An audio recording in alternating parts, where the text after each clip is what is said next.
Buenos días. En primer lugar, agradecerte, Daniel, por darnos este espacio desde la Fundación Igualar en este ciclo de entrevistas que estamos realizando en el marco de que estamos cumpliendo los 40 años de democracia, de la recuperación de la democracia, y un poco la idea era conversar unos minutos acerca del rol de la justicia y cuáles son los desafíos que tenemos pendientes justamente en términos de construcción de ciudadanía, de aporte a una calidad democrática. Queremos, ya que vamos a arrancar por la noticia del día, que la resolución del Tribunal Electoral de acá de la provincia, que ha admitido, digamos, el voto joven. ¿Qué nos puedes decir en relación a esto? Sí, sí, en verdad 40 años en la resolución del Tribunal Electoral de la provincia, que aclaro, es un tribunal que está previsto en la Constitución provincial, se menciona precisamente que a 40 años de la democracia, a 40 años de recuperados los valores democráticos en la República Argentina, bueno, hay una frase, hay una afirmación de Norberto Bobbio muy interesante, ¿no? Que dice que el grado de avance, digamos, de la construcción democrática a veces se mide por el grado de avance de la construcción de derechos y de ciudadanía. Y precisamente en este caso puntual teníamos una situación muy desigual, muy discriminatoria. En la provincia de Santa Fe, los jóvenes de 16 y 17 años no podían ejercer el derecho al voto respecto de las autoridades locales. Podían elegir el presidente, pueden elegir un presidente, y no podían elegir a su jefe comunal o a su intendente. Santa Fe era la única provincia en donde esto ocurría, y verdaderamente esto planteaba un trato desigual, casi como si nuestros jóvenes tuviesen una menor capacidad que un joven cordobés o un joven entrerriano o de Tierra del Fuego. De modo que, planteado el caso, ante el Tribunal Electoral le corrió vista al procurador, el procurador dictaminó favorablemente, el doctor Barraguirre, y el tribunal por unanimidad resolvió hacer lugar a la posibilidad de que este universo, digamos, de jóvenes, de esta franja etaria, digamos, de jóvenes de 16 y 17 años, puedan ejercer plenamente su ciudadanía como lo hace cualquier otro chico de 16 y 17 años en el resto del país. Bien, bueno, celebramos este avance. Sí, es un avance porque Santa Fe era la única provincia que no tenía voto joven, y bueno, me da la impresión de que a partir de ahora hemos logrado por lo menos dar un paso adelante en la ampliación de derechos, y precisamente y fundamentalmente de un derecho como el derecho al sufragio, que hace a la base de una democracia constitucional, ¿no? De modo de que paradojalmente creo que es una decisión, no podemos ser autorreferentes obviamente porque uno integra el tribunal, pero es una decisión muy a tono con estos 40 años de recuperación democrática. Recuerdo que al inicio de la apertura del año judicial hablabas de que las reformas judiciales no son meramente formales ni se limitan a la cuestión técnica o procesal, sino que son esencialmente políticas y requieren de un cambio cultural, porque decías, en definitiva estamos hablando de poder y es necesario pensar en una nueva constitución de poder ajena a toda concepción corporativista. En este sentido, ¿cuáles creéis que son las reformas estructurales pendientes en los dos órdenes? Que recordamos, tenemos dos órdenes en justicia. Por un lado, la justicia ordinaria, donde, acude la mayor cantidad de conflictividad, donde acude el ciudadano o la ciudadana de pie a resolver su conflicto en el día a día, y después la justicia federal con la Corte Suprema de la Justicia de la Nación a la cabeza. Bueno, precisamente estos 40 años nos deben hacer reflexionar sobre en qué medida hemos logrado avanzar, digamos, en la construcción de institucionalidad democrática en la República Argentina. Creo que en esa reflexión los resultados no son del todo favorables.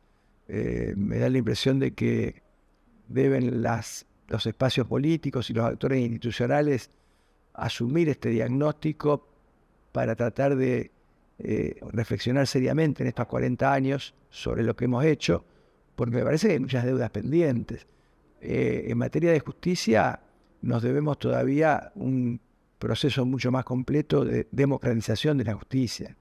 Esto fue algo que planteó Alfonsín precisamente con la recuperación democrática. Alfonsín planteó entre otras cosas, además de el enjuiciamiento al terrorismo de Estado, Alfonsín planteó dos cuestiones estratégicas. Alfonsín dijo en aquel momento: necesitamos democratizar la justicia, necesitamos reformar la justicia, en clara alusión a la justicia federal, y necesitamos también, dijo Alfonsín, cambiar y generar nuevas políticas de seguridad a partir de advertir que el crimen comenzaba prácticamente a motivarse exclusivamente en móviles económicos, a partir o en función de economías o de mercados ilegales. Lamentablemente Alfonsín no pudo avanzar mucho en estos dos andaniveles. Su intento de reforma democrática de la justicia federal fracasó, porque lo hizo a través del Código Mayer, y el Código Mayer no fue tratado o aprobado en el Congreso, y cuando asumió Menem prácticamente lo descartó y lo reemplazó por otro tipo de reforma, y tampoco pudo obviamente avanzar en el otro andanivel, fundamentalmente porque le tocó enfrentar una situación bastante crítica, y además la Argentina venía de una noche muy negra de violación de derechos humanos, con el terrorismo de Estado del 76 al 83, y bueno, fue una situación bastante compleja y comprometida. Hoy esas deudas siguen pendientes, y siguen pendientes otras deudas que sí fueron superadas, o por lo menos intentaron marcar el camino con la reforma constitucional de 1994, en donde en el llamado Pacto de Olivos, y más allá de la valoración que ese pacto merezca, nuevamente Alfonsín, que fue un estratega, digamos, de la democracia, planteó algunas cuestiones importantes, como era la necesidad de tener un Ministerio Público Fiscal independiente, autónomo, cosa que logró en un artículo de la Constitución, el artículo 104, como era la necesidad de tener un Consejo de la Magistratura que permita en alguna medida darle un carácter de mayor independencia a la justicia a través de un proceso de selección que estuviera justificado en concursos, etc. Sin embargo, esos dos grandes instituciones, digamos, que hacen a la justicia federal, si bien fueron esbozadas en la Constitución, en la reforma del 94, debían ser complementadas luego con procesos legislativos. Fíjense lo que ha pasado con el Consejo de la Magistratura. La Corte de la Nación declaró la invalidez de una ley después de 10 años y prácticamente le dio vigencia a una ley derogada, muy antigua. Los problemas de funcionamiento del Consejo de la Magistratura Nacional son por todos conocidos.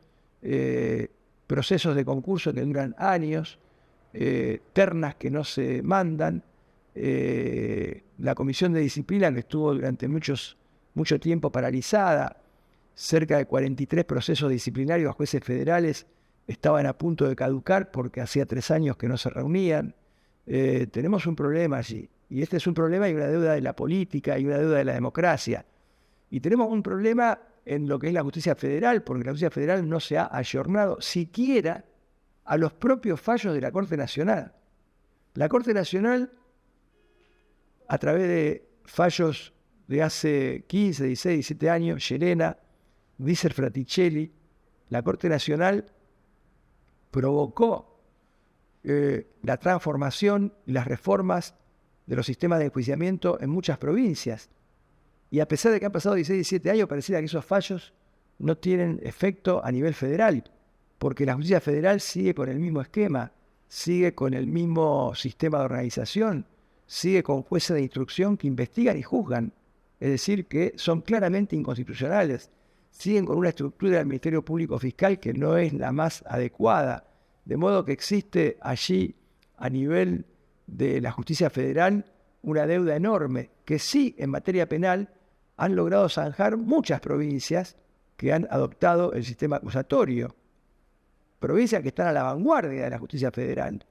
Pero en la justicia federal pareciera que este tema es un tema complicado, a tal punto de que durante el gobierno anterior se modificó la ley de implementación de la reforma y se estableció una implementación gradual a partir de la provincia de Jujuy, de modo que, bueno, pensar en una reforma democrática de la justicia federal en todo el territorio nacional con la ley de implementación o con el decreto de implementación que está vigente, puede llegar a llevar generaciones, ¿me explico?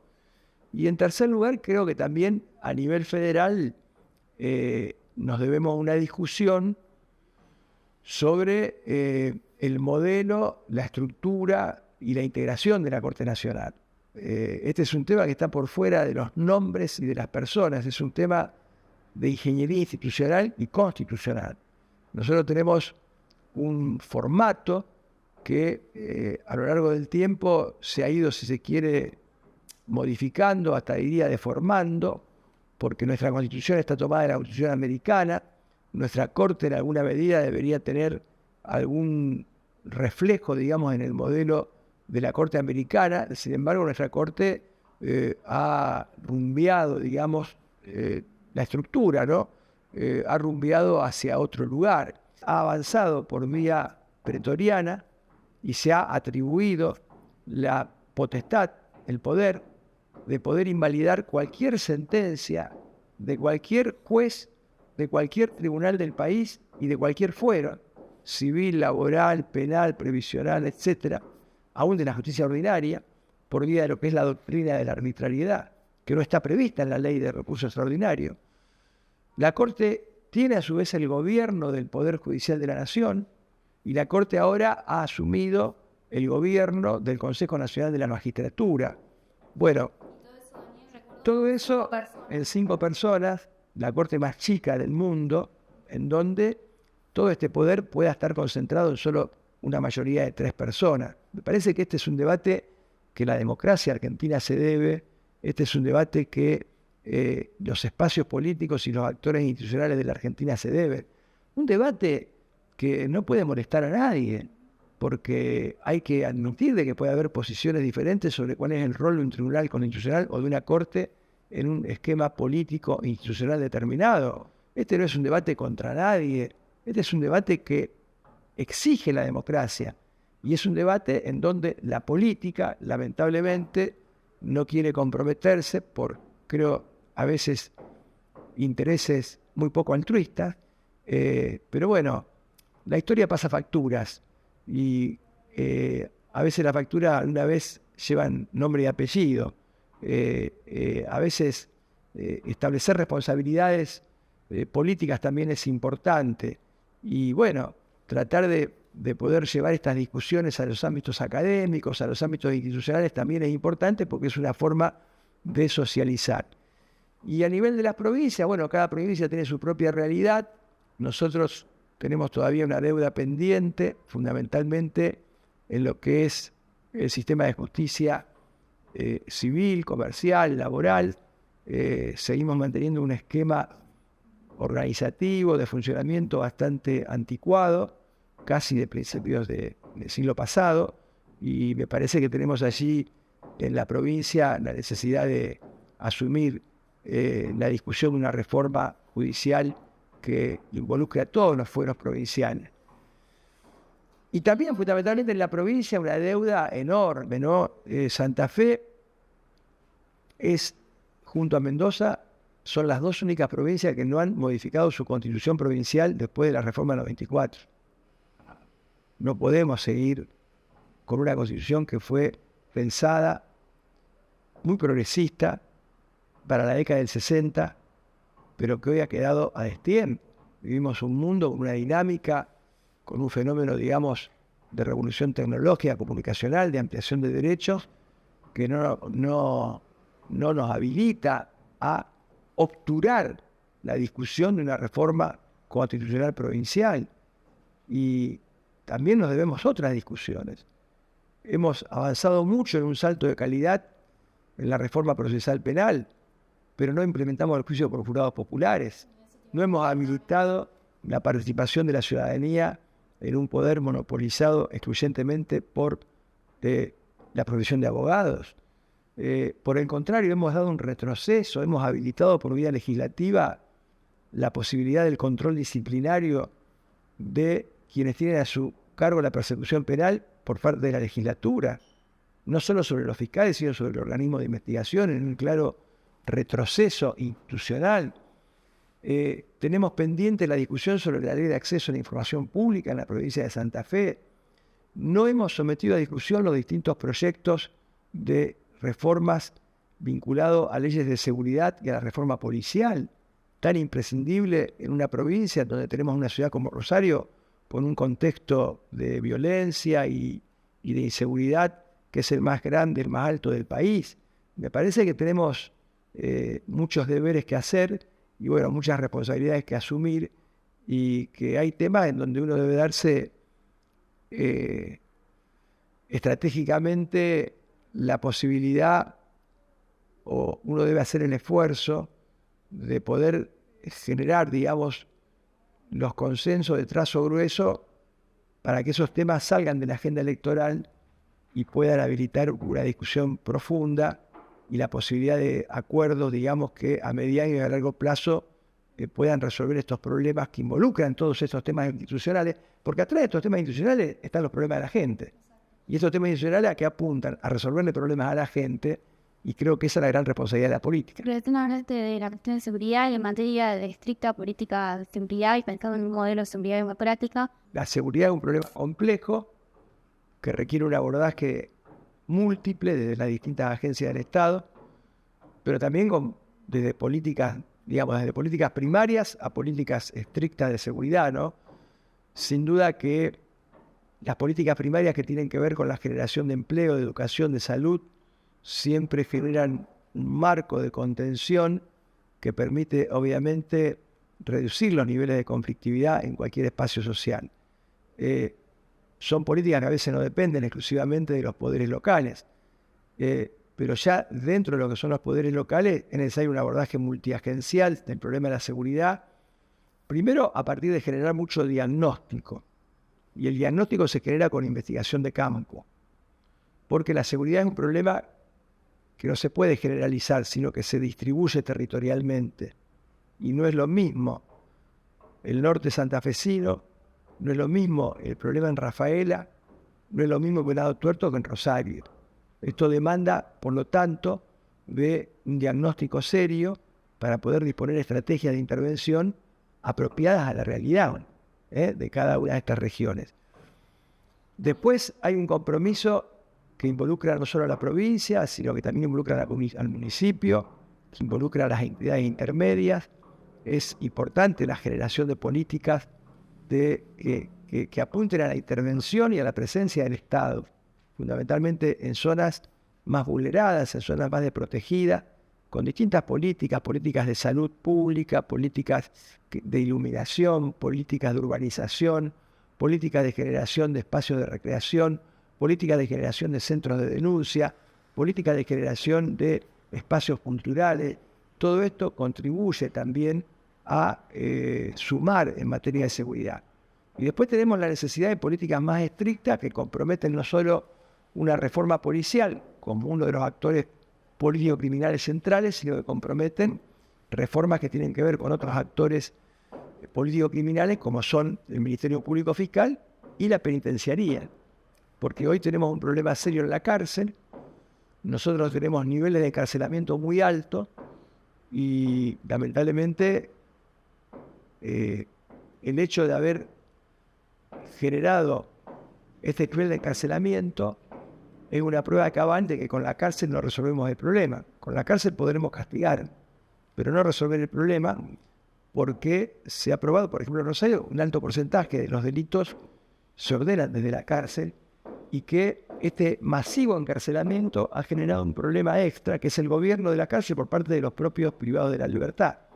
Entonces, es importante asumir una reforma penitenciaria que tenga que ver con el personal penitenciario, que tenga que ver con la necesidad de generar inteligencia penitenciaria, que tenga que ver con la necesidad de generar también una política criminal más articulada en materia de presorización, que tenga que ver con los fiscales y los jueces en materia, por ejemplo, de prisión preventiva, porque cuidado, nosotros ahora vamos a tener la visita del Comité contra la Tortura el martes que viene, porque ya hemos llegado a niveles de hacinamiento en las cárceles santafesinas que comprometen la responsabilidad del Estado provincial y nacional en función de fallos de la Corte Interamericana de Derechos Humanos. Entonces, Este es un problema que hay que asumirlo en toda su complejidad y que requiere, por lo tanto, de una respuesta también compleja desde distintos lugares o distintos actores del Estado provincial, del Estado nacional, provincial y municipal. Yo te vengo escuchando de que venís hablando mucho y es una foco de la regulación financiera de las economías delictivas, como el mercado ilegal se articula con el mercado legal, en el sentido de que, bueno, esa plata es lavada en mercados legales a partir de la utilización de figuras como la empresa por acción simplificada. Bueno, lo estuviste hace poco en el Congreso de la Nación. La violencia que está sufriendo la ciudad de Rosario, por tomar un caso puntual como es Rosario, que es el lugar con mayor dinámica de conflictividad, está asociada a distintos fenómenos. Un fenómeno es la pérdida del control territorial por parte de la policía. Otro fenómeno es la desregulación de estos mercados ilegales por parte de la policía. Cuando uno desregula un mercado, el mercado se libera y, bueno, puede ir para cualquier lado, ¿no? Lo mismo pasa con el capital y con el poder. Si yo no lo regulo, se descontrola. Y tenemos un tercer problema de que tenemos una provincia, y en particular una ciudad como Rosario, con un nivel de economía informal muy alto. Entonces esto favorece lo que sería la etapa, el broche, digamos, la tapa, digamos, del funcionamiento de estos mercados ilegales que generan mucha rentabilidad económica, que es la dimensión financiera, digamos, de estas economías delictivas. ¿Por qué? Porque el producto de estos mercados ilegales, lo que es el problema del narcomenudeo o del mercado interno y de la distribución interna de drogas, que es la que más violencia genera por las disputas territoriales que hay, el producto de una nueva modalidad delictiva, como son las extorsiones, el producto de una nueva modalidad delictiva, como son las usurpaciones de vivienda en zonas marginales por parte de bandas, digamos, barriales, organizaciones barriales, delictivas barriales.